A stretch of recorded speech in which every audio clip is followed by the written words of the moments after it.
कांग्रेस ने राजस्थान विधानसभा चुनाव के लिए उम्मीदवारों की दूसरी सूची जारी कर दी है। इसमें 43 उम्मीदवारों के नामों का ऐलान किया गया है। इस लिस्ट में कई बड़े नाम भी शामिल हैं और इसमें दीग से विश्वेंद्र सिंह, केकड़ी से रघु शर्मा और सिविल लाइन से प्रताप सिंह खाचरियावास को टिकट दिया गया है। साथ ही सीएम गहलोत के करीबी माने जाने वाले प्रमोद जैन भाया को अंता से उम्मीदवार बनाया गया है। राजस्थान के पूर्व मुख्य सचिव निरंजन आर्या को सोजत से टिकट दिया गया है। गहलोत सरकार में मौजूदा मंत्रियों को ही चुनावी मैदान में उतारा गया है। तो वहीं सबसे चौंकाने वाली बात यह है कि गहलोत के खास शांति धारीवाल, महेश जोशी, धर्मेंद्र राठौड़ का नाम दूसरी लिस्ट में जारी नहीं किया गया है।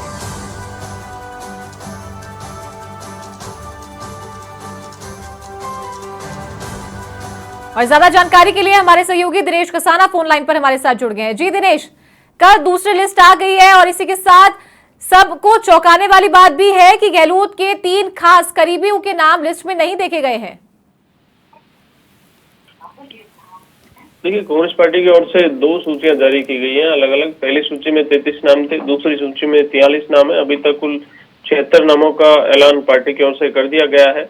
वहां पर स्थिति स्पष्ट हो गई है, कौन पार्टी के उम्मीदवार होंगे, किसके चेहरे पर चुनाव लड़ा जाएगा।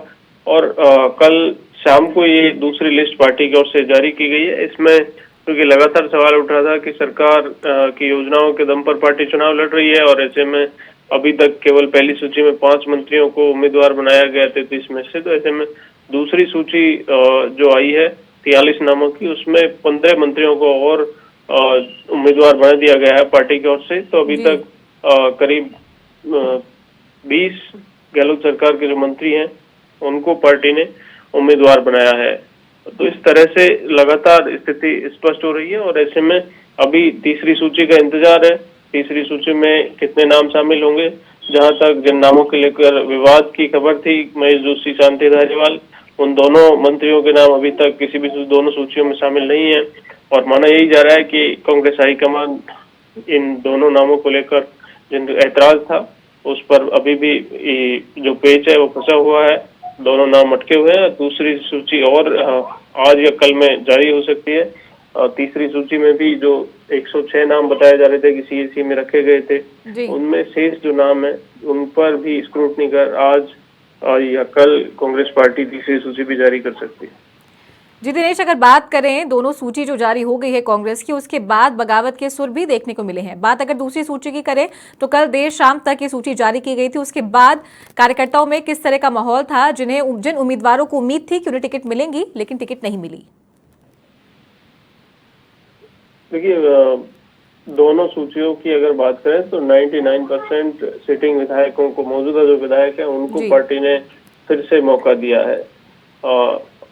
जहां तक बात विरोध की है तो विरोध वहां पर हो रहा है जहां पर कांग्रेस के कार्यकर्ता लगातार दावेदारी कर रहे थे और ऐसे में चाहे चूंकि दूसरी सूची में पार्टी ने पहली सूची में 1 निर्दलीय विधायक को शामिल किया था, दूसरी सूची में 5 निर्दलीय विधायकों को और कैंडिडेट बना दिया है। तो ऐसे में विरोध वहां पर सामने आ रहा है। जो लगातार दावेदारी कर रहे थे वो उन्होंने निर्दलीय चुनाव लड़ने का ऐलान कर दिया है। हालांकि पार्टी की ओर से ये तमाम डैमेज कंट्रोल के लिए कोऑर्डिनेशन कमेटी का गठन किया गया है।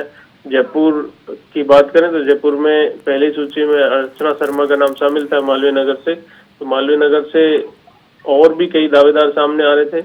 महेश शर्मा विप्र कल्याण बोर्ड के चेयरमैन है, वो दावेदारी कर रहे थे। उन्होंने कल ही अपने बोर्ड चेयरमैन से रिजाइन कर दिया है, इस्तीफा त्याग पत्र सीएम को लिख दिया है और निर्दलीय चुनाव लड़ने का ऐलान भी महेश शर्मा की ओर से किया जा सकता है। हालांकि उन्होंने अभी तक ऐलान नहीं किया है। तो ऐसे में अलग अलग जगह से इस तरह की खबरें हैं वो सामने आएंगी। कांग्रेस के जो कार्यकर्ता हैं जो लंबे समय से चुनाव लड़ने का इंतजार कर रहे थे, दावेदारी कर रहे थे, लेकिन